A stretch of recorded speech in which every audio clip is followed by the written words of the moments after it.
right? And you got to hit both sides of the coin here. If I shoot to my crackdown, what's the defensive guy's options? Like if I'm sitting in my crackdown, right? Like this is where we'll start here, right? When I get here, what's Trey's options here when he's on his back? Huh? Cut the corner.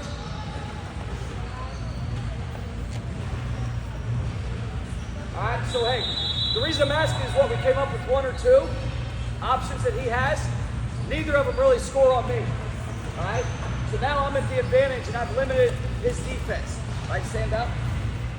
If I'm in here, how many options does he have? A bunch, right? Sprawl, dive, roll, right?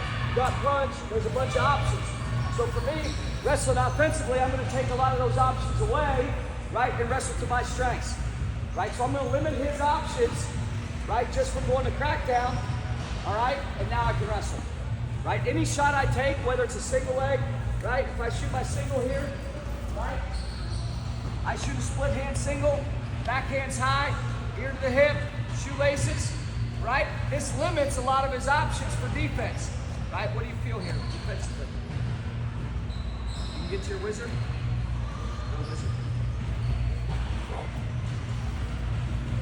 Right? I eliminated a lot of his offense, or his defense, all right? So say with all my shots, I'm gonna limit his ability to do certain things, a couple things, then I have an answer for those couple options, right? I don't want to deal with 1,000. I want to deal with 2. All right. So now get back to our high crotch. We're gonna go crackdown. Again, we can get there.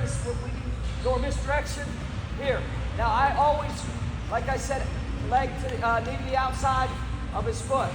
My shoulder does not leave the body. If my shoulder's out, he can set corner. He can win. Shoulder stays here. Hook to my neck. Right into his hip. My outside arm is more important than my inside arm. My inside arm is my guide. My outside arm stays pinched to my hip. This prevents the chest wrap. Right here. So freestylers, big time. Right? If I'm going to shoot a high crotch, my outside arm, no matter what position I'm in, it's my outside arm that prevents the chest wrap.